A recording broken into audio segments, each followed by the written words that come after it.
Pues damos gracias al Señor. Estamos muy contentos de estar aquí en esta mañana. Es la primera vez que estamos aquí en esta iglesia, aunque hace muchísimos años que conocemos a Julio, a Genoveva. ¿Cuántos años? Más de 30, ¿no? Sí, o 40 años. Sí, la verdad es que es un privilegio poder estar aquí conociendo con el pastor Quique, con Fanny, con todos vosotros, sabiendo que el mismo Dios que nos salva es común a todos nosotros y que tenemos el mismo espíritu y que tenemos la misma esperanza en Cristo Jesús. Es una bendición poder contar con la presencia del Señor que nos guía, que nos mueve, y en esta mañana pues la verdad es que tenemos este gran privilegio. Damos saludos de la iglesia en Antequera y la iglesia en Málaga. También vuestros pastores conocen nuestra iglesia o parte, porque estuvieron en un retiro con nosotros hace poquito, un año y algo, un año y medio. Ya hace un año y medio. Estuvieron con nosotros y conocen ellos también parte de nuestra iglesia. Al retiro no suelen ir todos por economía, trabajo, pero sí conocen a parte de la iglesia. Y fue una bendición grande poder tenerlos también. Así que compartimos también ese tiempo con vosotros a través de ellos también. Así que damos gracias al Señor. Nosotros estamos pastoreando en Antequera. En Antequera llevamos ya muchos años, 40 años, 40 y algo. Y en Málaga llevamos 15 años. Este año es nuestro 15º aniversario. Y bueno, pues en todo este tiempo, pues imagináis, han pasado muchas cosas. Hemos vivido muchas experiencias, muchas cuestiones y damos gracias al Señor porque Él ha permitido que perseveremos y que continuemos adelante a pesar de todas las circunstancias. Y os animamos a perseverar en medio de cualquier situación, porque la palabra dice que el que persevera hasta el fin, ese es el que será salvo. Así que tenemos que tener ese corazón de perseverar. Y también desde hace ya unos 17, 18 años, también estoy dando clase en la facultad y durante 2 años le he dado clase a Esther. Le di una asignatura en segundo y otra en tercero, la de segundo más bonita, la de tercero más difícil. La de segundo era teológica, era una asignatura más teológica, pero en tercero le di filosofía. Y la filosofía pues no gustó mucho. A mí sí, a mí me encanta la filosofía. Y ya desde este año pues me han pedido que me encargue de la parte académica de la facultad como rector. Y os pido oración porque va a hacer falta. Esther sabe lo que es la facultad con tantos programas, ¿no? La hermana María José pues lleva la parte aquí de extensión, pues está el programa de extensiones, está el programa de online, está también un programa para pastores, se llama ISUM. Queremos también poner en marcha un aula virtual. Además, desde este año también no solamente está el título de grado, sino también el de posgrado, el de a través de un máster. Ahora mismo en España hay estudiando casi 600 personas dentro de lo que es la facultad y queremos más, queremos ir a más. Así que hay un trabajo ahí grande también añadido y ante ese reto pues lo hemos asumido y estamos contentos. Muy bien, pues ya nos hemos presentado, ya. Y en esta mañana pues quisiera ir a la palabra del Señor y compartir con todos vosotros este privilegio que tenemos de poder estar aquí y de poder tener este tiempo con todos vosotros. Y quisiera que pudiéramos ir al libro de Hechos.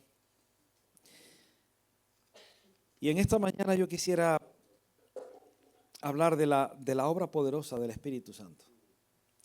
El Espíritu de Dios está obrando desde la creación, desde siempre, en la vida del ser humano de una forma poderosísima, de una forma tremenda. Y muchas veces no somos ni conscientes, pero el Espíritu de Dios está obrando también en nosotros. Y no somos conscientes, estamos un poquito en nuestra vida personal, ¿no? De cada uno metido ahí, de esa forma, ahí con la cabeza en nuestros asuntos, y no nos damos cuenta cómo el Espíritu de Dios trabaja de una forma poderosa. No trabaja de cualquier manera, trabaja de una forma poderosa.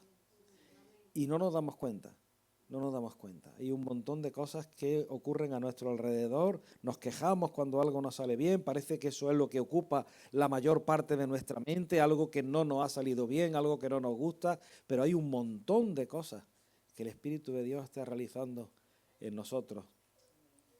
En la iglesia, en casa, en la familia de cada uno, en la vida personal de cada uno, está obrando, está obrando.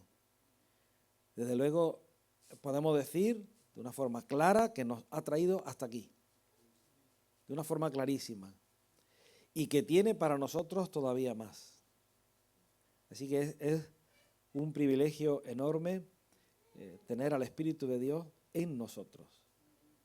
Cuando Jesús presenta al Espíritu Santo, dice que en ese momento estaba con ellos, con el ser humano, pero que estará en el ser humano. Y ahí aparece Pentecostés.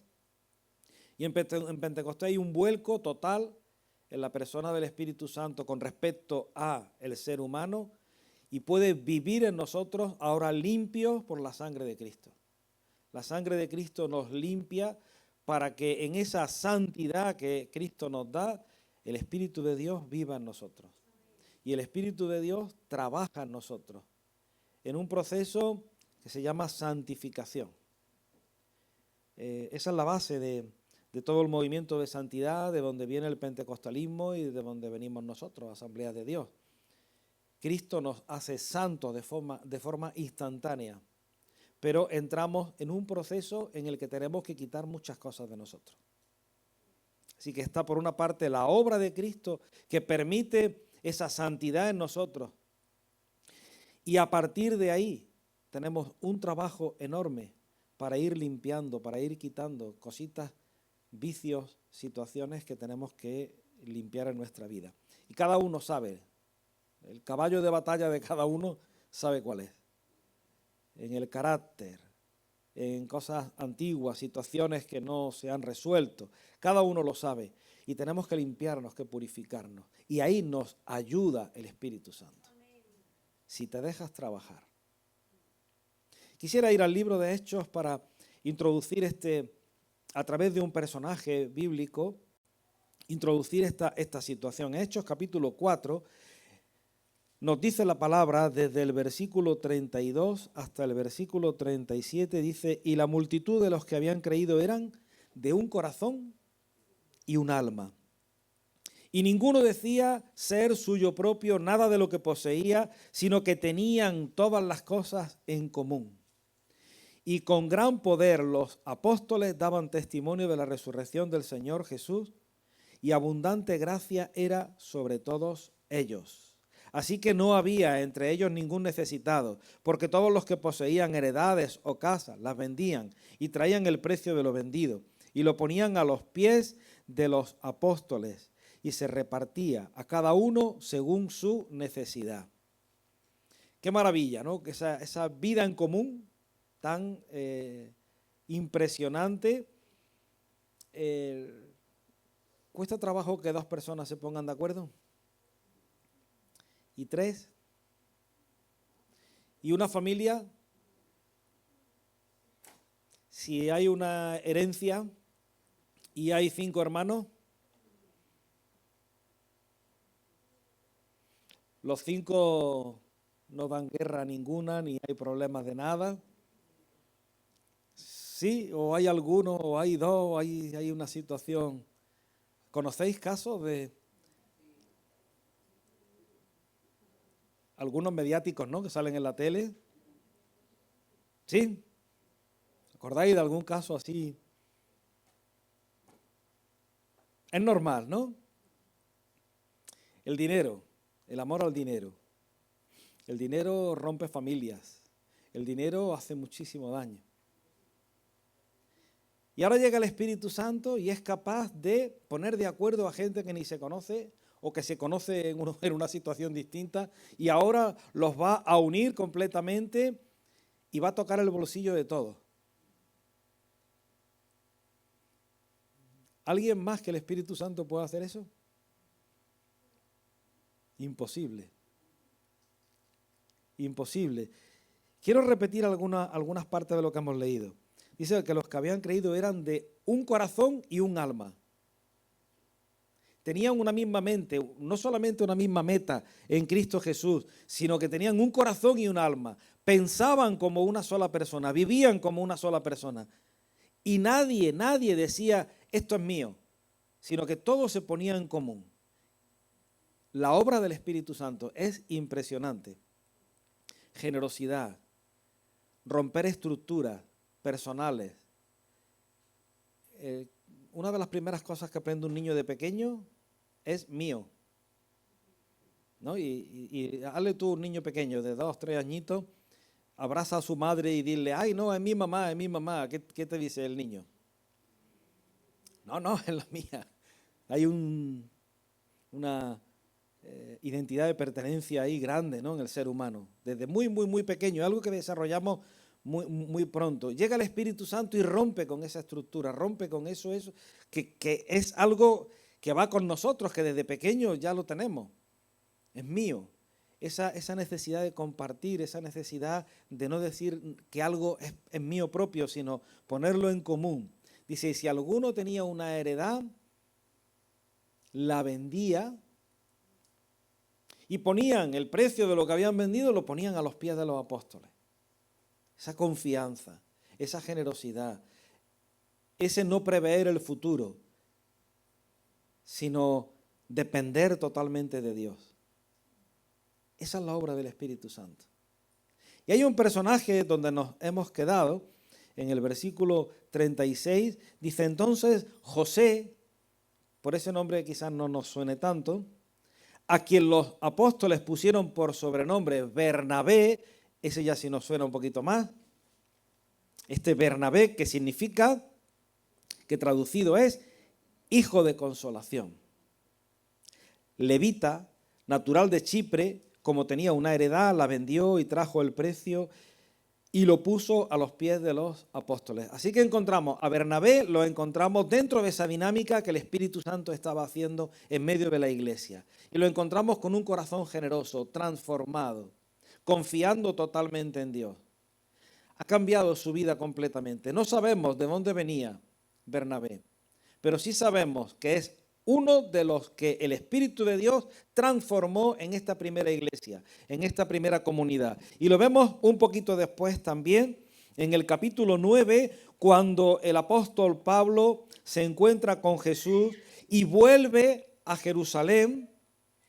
Dice el versículo 26, dice, cuando llegó a Jerusalén, dice, trataba de juntarse con los discípulos. Pablo trataba de juntarse con los discípulos.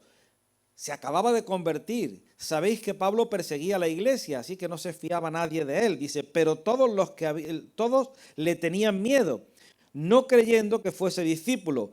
Entonces, y ahí aparece de nuevo Bernabé. Dice, entonces Bernabé, tomándole, lo trajo a los apóstoles y les contó cómo Saulo había visto en el camino al Señor, el cual le había hablado, y cómo en Damasco había hablado valerosamente en el nombre de Jesús. Encontramos nuevamente a Bernabé en este momento ahora de misericordia, en este momento de generosidad, en este momento de romper con esos esquemas que había con respecto a Saulo. Estaba persiguiendo la iglesia, encarcelaba gente, así que cuando viene dice, ¿de verdad este discípulo de verdad se ha convertido? Y la gente le tenía miedo. No sé nosotros qué hubiéramos hecho en esa situación. Con la de palos que nos dan en la vida, que no nos fiamos ni de una llamada de teléfono, ¿no? ¿Te ha pasado? No nos fiamos nos dicen cualquier cosa y cómo están las cosas con el montón de timos, de estafas que hay. Y ahora llega Pablo y dice, ¿y si es un infiltrado? ¿Y si ahora está aquí para enterarse de quién es?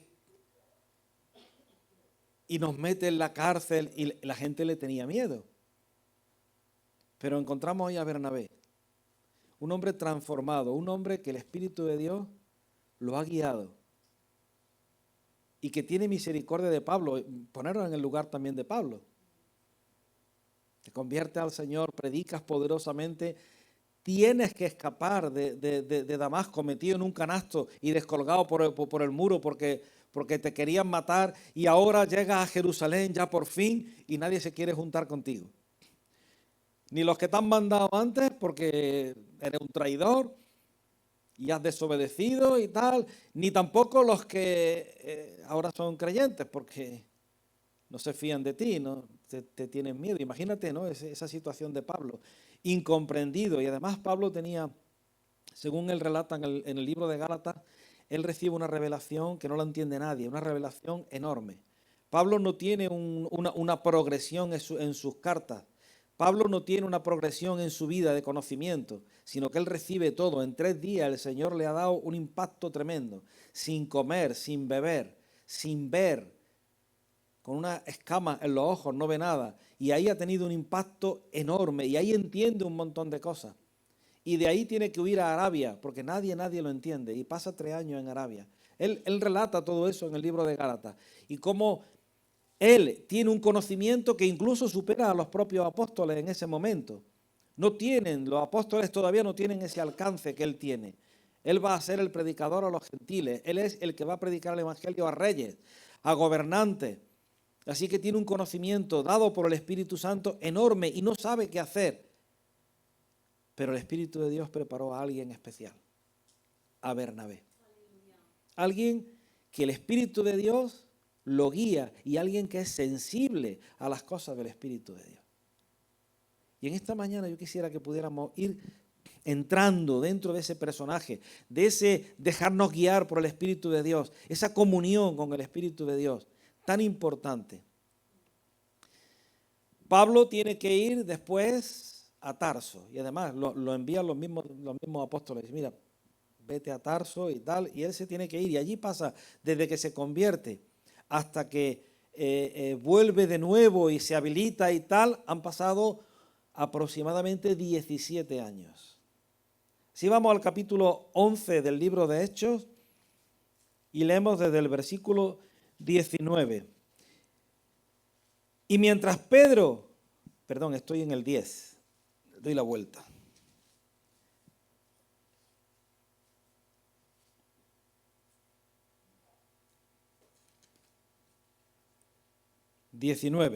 Ahora bien, los que habían sido esparcidos a causa de la persecución que hubo con motivo de Esteban, pasaron hasta Fenicia, Chipre y Antioquía, no hablando a nadie la palabra, sino solo a los judíos.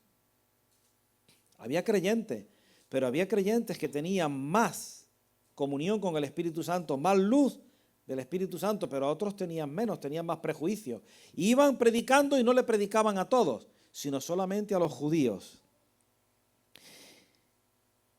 Y dice el versículo 20, pero había entre ellos unos varones de Chipre y de Cirene, los cuales, cuando entraron en Antioquía, hablaron también a los griegos, anunciando el evangelio del Señor Jesús.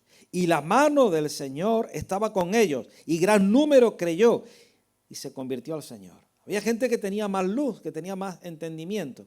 Ahí está la obra del Espíritu Santo. Fijaos, todos nosotros somos creyentes, pero hay quien se deja trabajar más por el Espíritu Santo y hay quien menos. Nuestros prejuicios, nuestra manera de pensar, muchas veces obstaculiza la obra que el Señor quiere hacer.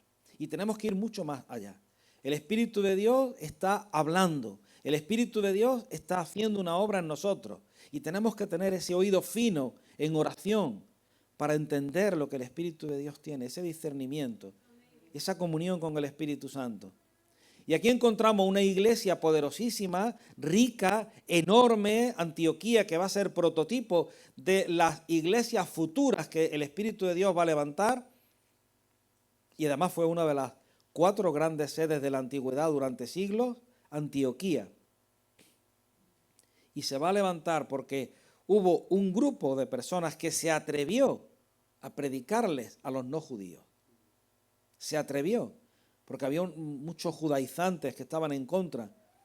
Se atrevió. Todavía no hemos llegado siquiera ni a Hechos 15, donde está el Concilio de Jerusalén. Y en el Concilio de Jerusalén se decide qué se va a hacer con los gentiles, con los que se convierten al Señor y no vienen del pueblo de Israel. Aquí ya en el capítulo 11 hubo visionarios, gente que tenían esa visión, ese corazón que el Espíritu de Dios los trabajó de una forma muy, muy, muy especial.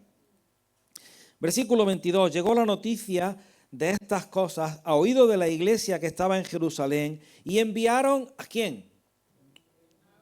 Como no, al que tenía esa comunión con el Espíritu de Dios, a Bernabé, que fuese hasta Antioquía.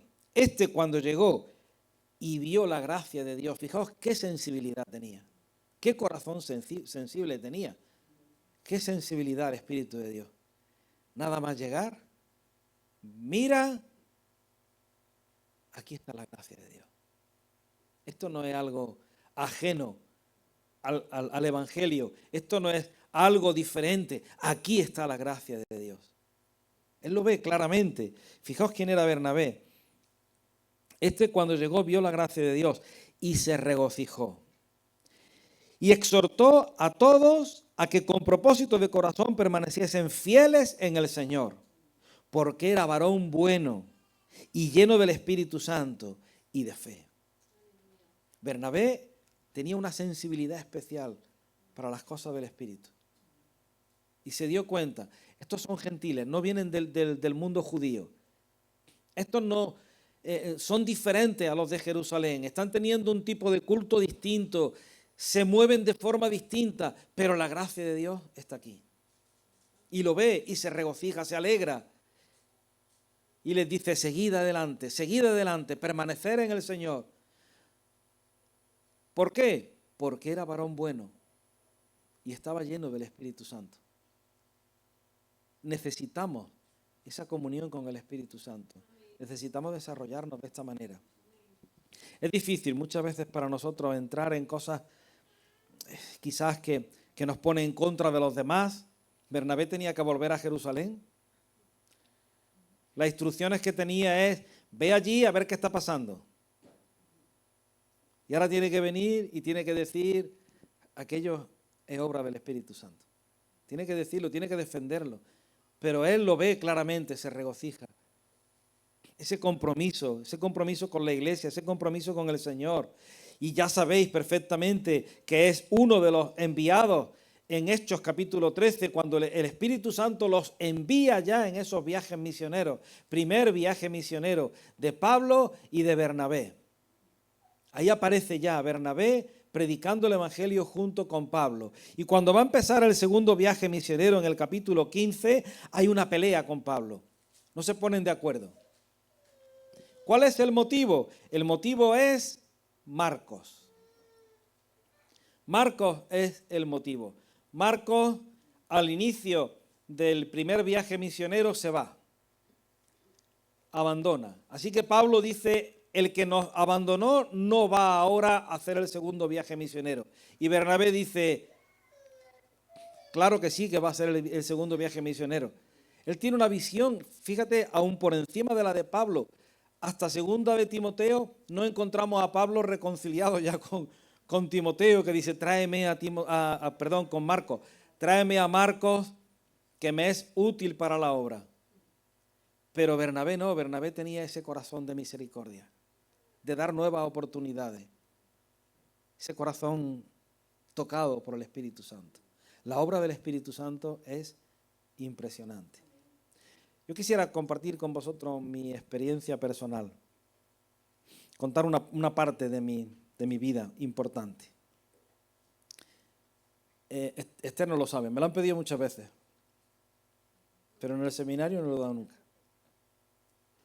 Cuando yo tenía 12 años, yo estaba en un colegio religioso. ¿Habéis estado alguno en algún colegio religioso? Julio sé que sí, ayer estuvimos hablándolo. Sí, ¿alguno habéis estado en un colegio religioso de pequeño? Sí, ¿no? Muy bien, yo estaba en un colegio religioso. Sabéis que en los colegios religiosos pues te van enseñando pues la religión católica, ¿no? Es lo normal. Pues yo recibí la religión católica de pequeño, como algunos de vosotros, ¿no? Y tenía mi compromiso con el Señor, ¿no? Y, ¿habéis hecho la comunión? Sí, ¿no? Se hace la primera comunión y entonces la primera comunión, ¿qué te dicen? Que tienes que ir todos los domingos y si no vas a misa, es un pecado. Así que tiene... ¿Por qué no instauramos eso en los cultos?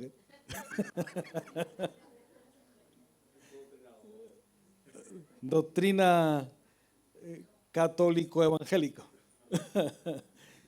Muy bien, pues yo tenía mi compromiso, pues yo no faltaba y tal, tenía mi concepto de Dios. Un día, una tarde, yo estaba en sexto de primaria con 12 añitos, estaba en un cambio estos de clase, niños de 12 años. Ahora en los colegios hay 25, 26, ¿no? Nosotros estábamos cerca de 50, ¿no? Los que habéis vivido mi época, pues allí un revuelo de niños que eso era, era tremendo. No sé cómo podían controlar aquello. Bueno, sí, a base de palos.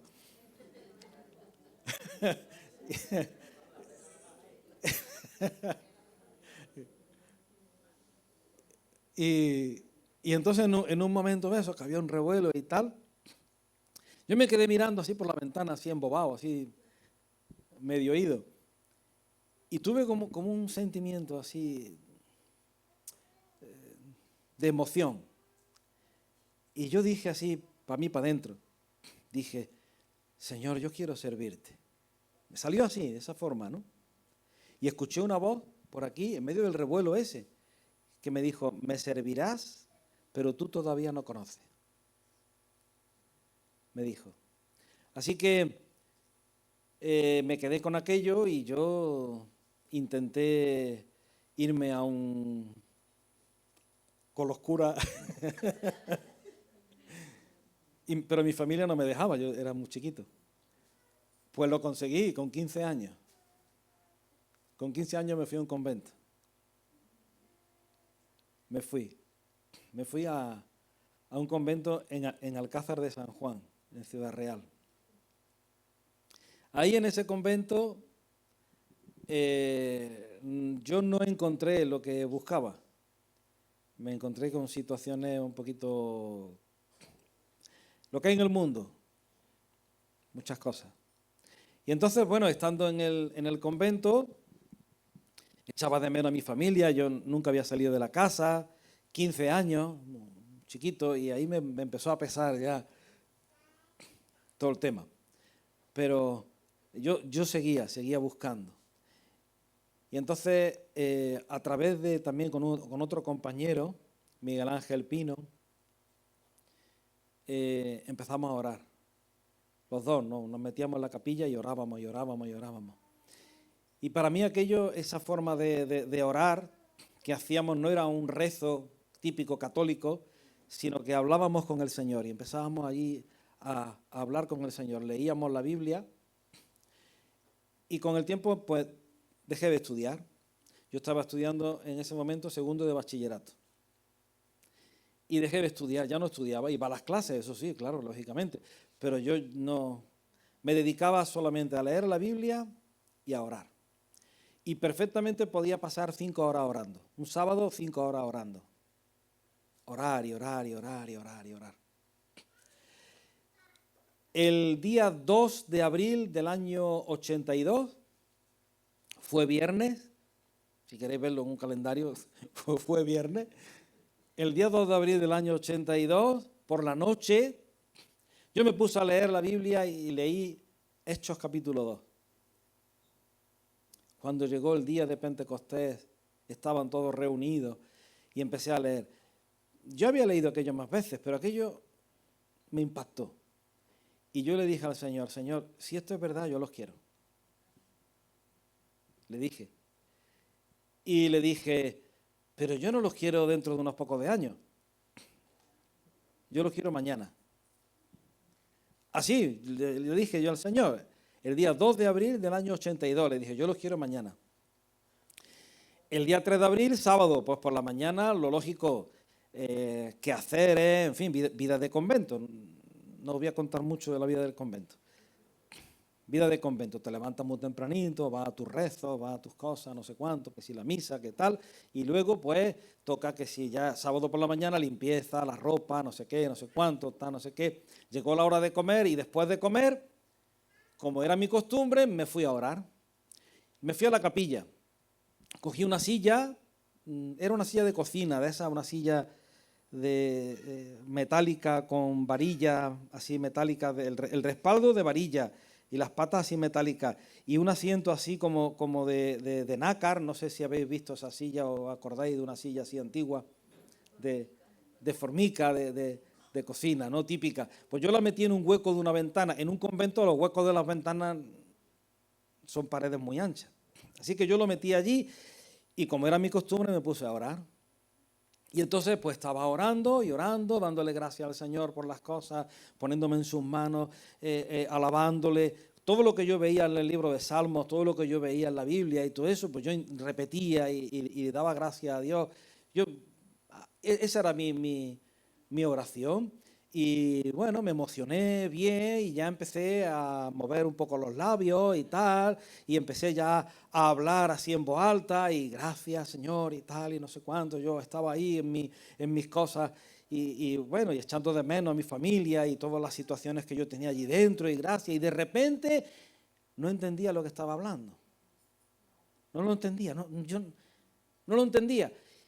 Y me asusté y algo, la misma voz me dijo, esto es lo que pediste anoche. Abrí los ojos y el hueco de la ventana tenía una luz inmensa. Era un día, serían como las 5 de la tarde, un día soleado del mes de abril en La Mancha. La ventana entraba el sol, dentro había más luz que fuera. Empecé a hablar allí eso que yo no entendía y ya con toda confianza y un subidón tremendo y estuve allí yo no sé cuánto tiempo gritando y gritando y gritando y gritando. Pensé que era único, que nadie en este mundo, yo no había escuchado nunca a nadie hablar en lengua ni sabía lo que era eso, ¿no? Solamente había leído y ya está. Y a partir de ese día el Señor me cambió totalmente. Y me daba por discutir con los curas, claro, lógicamente. Porque yo la Biblia se me encendió completamente, es que lo entendía todo. Y entonces yo iba a los curas, pero aquí dice esto, no sé qué, no sé cuánto. No, pero es que tal, pero es que dice, y discutía hasta que ya lo desesperaba y decía, lo dice la Santa Madre Iglesia y punto. Como os lo digo, estuve 2 años más en el convento.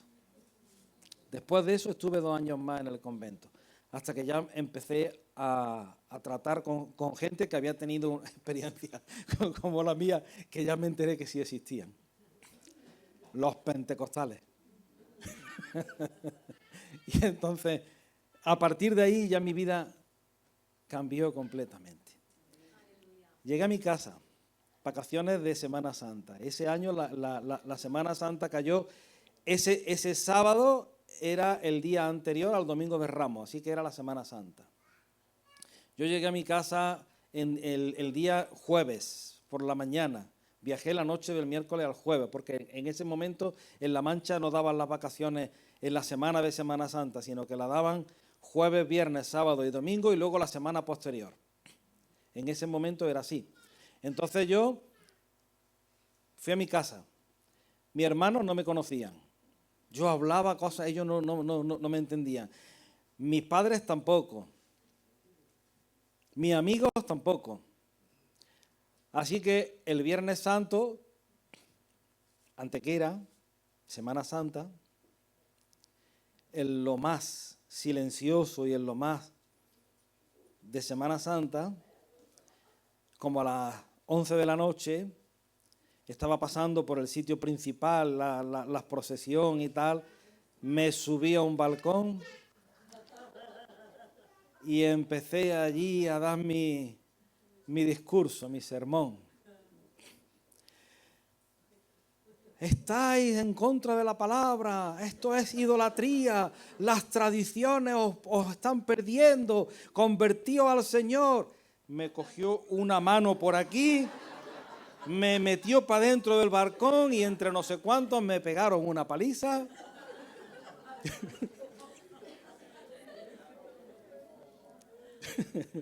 ya no lo he hecho más.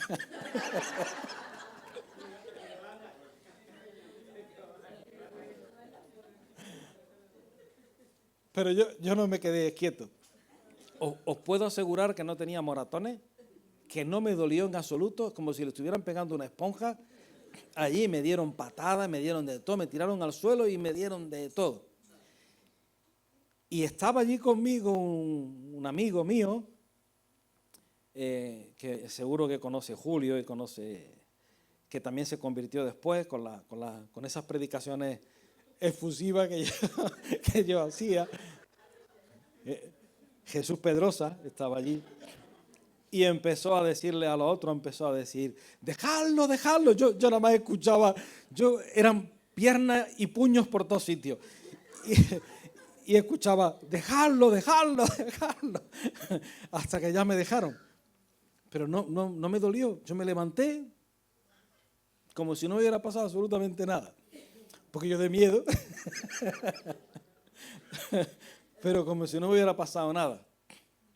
Así que llegó el lunes. El lunes ellos tenían clase. ¿Qué fue lo que hice? Ellos estaban en un colegio de monjas. ¿Qué fue lo que hice? Meterme en el colegio de monjas.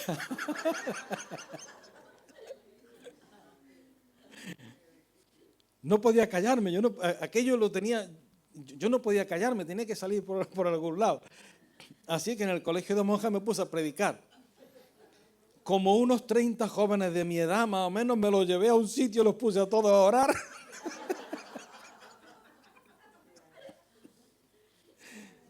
Y ¿sabéis una cosa? De aquella locura salió la iglesia de Antequera.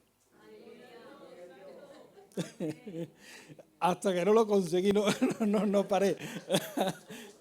Pero yo no sabía lo que era una iglesia evangélica, ni sabía que eso iba a desembocar en una iglesia. No sabía nada, yo solo sabía que el Espíritu de Dios me había llenado y que no cabía dentro de mí, que yo tenía que sacarlo para afuera. Y hasta el día de hoy, claro, yo decía, ¿cómo unas personas están en fila y se le da el cuerpo de Cristo y se quedan iguales? Eso no puede ser.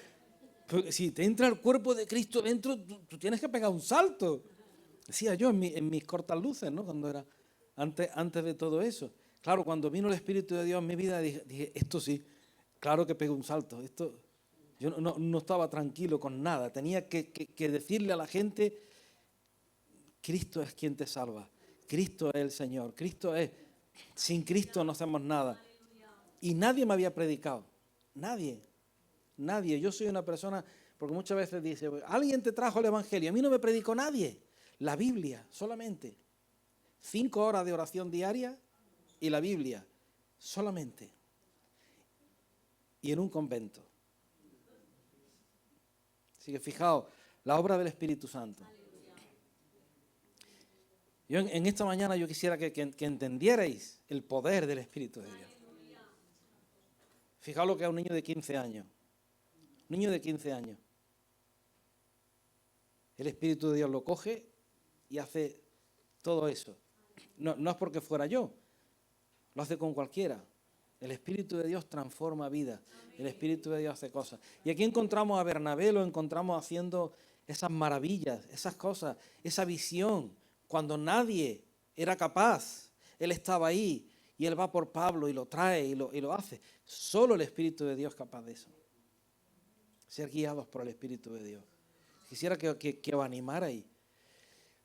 Y también me toca hablar un poquillo de la parte más mala del Evangelio. Bueno, más mala, la más difícil. Es buenísima. Pero es una parte que hace el Espíritu Santo. El Espíritu Santo nos hace que nos humillemos. Que Él es el grande, y nosotros somos los siervos. Y tenemos que humillarnos delante del Señor. Para poder ser usados hay que humillarse delante del Señor. Y tenemos el ejemplo de Cristo. Y quisiera ir a Filipenses capítulo 2. En Filipenses capítulo 2 encontramos el ejemplo de Cristo. Y eso es algo importantísimo, fundamental. Muchas veces nuestro orgullo, nuestra forma de entender la vida, nuestras cosas que nos pasan con los demás, las relaciones entre uno y otro, nos estorban muchísimo, muchísimo, muchísimo, muchísimo. La forma que tiene el enemigo de abatir toda la obra del Espíritu Santo es precisamente esa. Es enfrentarnos lo uno a lo otro. Es hacerte ver de que tú no eres el tonto que siempre tiene que ceder, el tonto, no, y yo no voy porque es que fíjate lo que me ha dicho y tal, y muchas veces ahí es donde la obra del Espíritu Santo se frena. Así que tenemos que humillarnos. Y hay un versículo en Filipenses, en el capítulo 2, que yo quisiera, porque no me quedo tranquilo si no lo digo. Con lo que he dicho me creéis, ¿verdad? Entonces tengo que decirlo. Dice Filipenses en el capítulo 2, dice el versículo 3, nada hagáis por contienda o por vanagloria. ¿Cuántas veces habéis leído eso? Muchas, ¿no? Pues nada hagáis por contienda. ¿Qué significa por contienda? Egoísmo, peleas, por salirte con la tuya, por salir por encima, o por vanagloria. ¿Qué es la vanagloria? Exaltarse uno mismo. Es decir, cuando dices frases como, si yo no miro por mí, ¿quién va a mirar? ¿Habéis escuchado esa frase? Sé que ninguno de vosotros lo habéis dicho nunca, pero...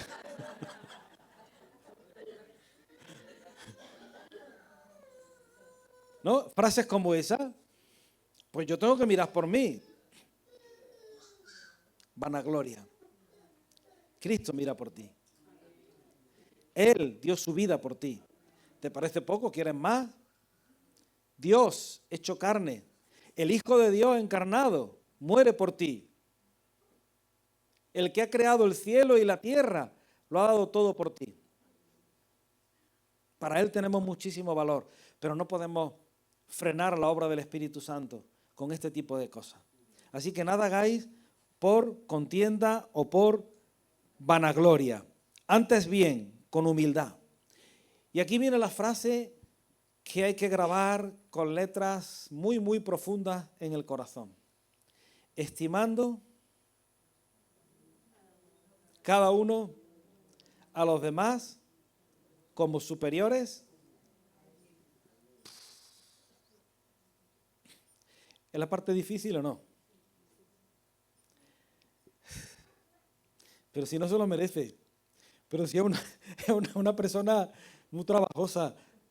Pero si es que es una persona que no...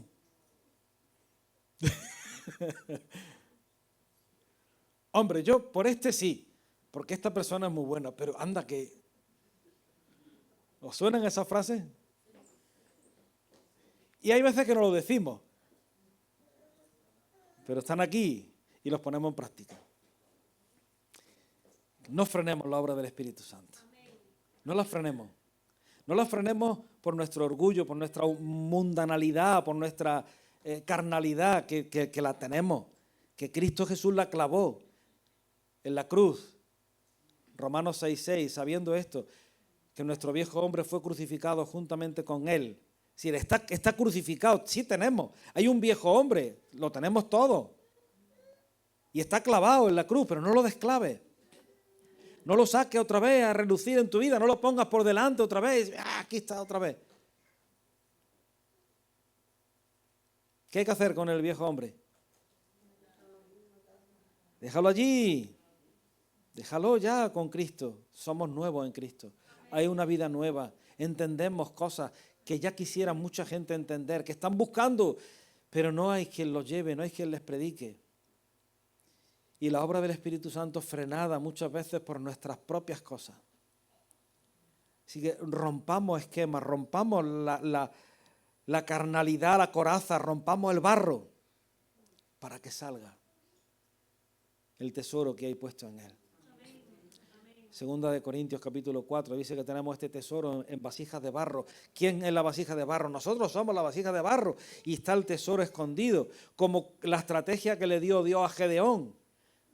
Coge un cántaro y coge un manojo dice la Biblia una tea, pero sería como un manojo de hierba seca. La prende fuego, lo esconde y de repente se rompe el cántaro y sale el fuego. Y huyó el enemigo, los madianitas huyeron. ¿Por qué huyeron? Porque de repente los tenían encima, vieron todo ese fuego y dicen, están aquí. Pero fue de repente, no hay una estrategia. Ese barro tiene que romperse para que salga ese fuego de dentro. Y ese barro cuesta algunas veces romperlo mucho porque nosotros le tenemos mucho cariño. Es que es muy bonito ese barro. Ese barro lo tenemos súper decorado. Tenemos una fama, tenemos un... Hombre, es que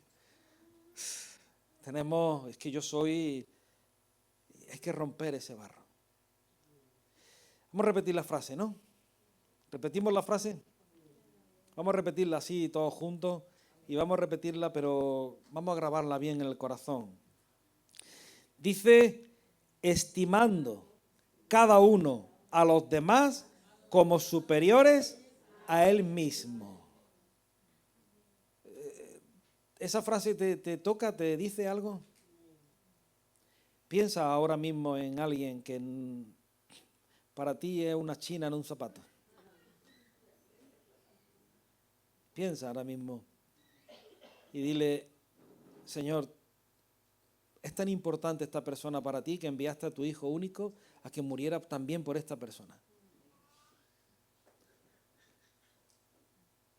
Perdónalo, levántalo, transfórmalo como me transformaste a mí y dame amor para esa persona. Necesito estimarlo como superior a mí mismo, él por encima, no yo. Que seamos capaces, no frenen la obra del Espíritu Santo. El Espíritu Santo está trabajando en cada uno de nosotros, ha puesto cualidades en cada uno de nosotros. ¿Por qué no se desarrollan muchas veces? Porque estamos con nuestra carnalidad, la estamos frenando. Rompe esas cadenas, rompe todo ese barro, porque en definitiva el valor no lo tiene el barro, lo tiene el tesoro que está dentro. Es la obra de Cristo. Que seamos transformados por el poder de Dios. Es difícil, son las relaciones entre unos y con otros. Con el Señor no tenemos problemas nunca, pero unos con los otros nos cuesta mucho trabajo. Y ahí es donde se frena la obra del Espíritu Santo. Ahí es donde se frena. Así que tengamos ese corazón entregado en el Señor.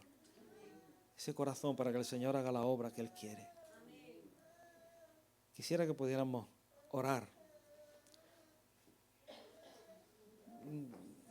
por estas personas que son verdaderamente personas que nos están molestando. Usadas por el diablo, sí, pero que Cristo también murió por ellas. Y orar por nosotros para que no frenemos la obra del Espíritu Santo en nuestra vida. Que tengamos esa valentía. ¿Cómo puede caber el Espíritu Santo en nosotros? ¿Cómo puede caber? Tiene que salir hacia afuera. El bautismo significa sumergirse, zambullirse. No es como la Iglesia Católica que mete una copa con ese pan en una cajita y le echa la llave. No se puede. Pues muchas veces nosotros, perdonadme, pero muchas veces nosotros actuamos igual. Hemos acabado el culto, nos vamos a nuestra casa y hemos echado la llave. Y se ha quedado ahí el Espíritu Santo dentro. Sí, yo tengo al Espíritu Santo. Y ahora vivo y no sale para afuera. Tiene que salir. No cabe aquí dentro. Tiene que salir, algo tenemos que hacer. Aunque te peguen, aunque te insulten, pero algo tenemos que hacer, tiene que salir hacia afuera. No frenes la obra del Espíritu Santo. No lo frenes con tu forma de pensar, con tu forma de entender. No lo frenes. No lo frenes. Busca esa labor que el Espíritu Santo quiere en cada momento. La gente tenía miedo de Pablo y ahora llega Bernabé y ya es capaz de ir y traerlo a los apóstoles y dar la cara por él, porque tiene un discernimiento del Espíritu Santo. Lo envían a una iglesia extraña, de gente que era diferente totalmente a Jerusalén, que no van al templo a orar, que no hacen lo mismo que la iglesia de Jerusalén. Lo envía y cuando va, ve la gracia de Dios, tiene el Espíritu Santo, es un varón bueno, lleno del Espíritu Santo. Necesitamos esa llenura, esa acción. Aunque nos cueste amistades, aunque nos cueste lo que nos cueste. Pero hay que romper tantos esquemas, tanto barro que hay para que el tesoro sea el que salga, que es Cristo Jesús. La obra de Cristo, pagando por el pecado de tanta y tanta y tanta gente que está alrededor nuestra y no lo sabe. Hay que salir, hay que hacer una obra grande en nuestra vida conforme a lo que Dios quiere. Vamos a orar. No sé si los hermanos de la alabanza pueden.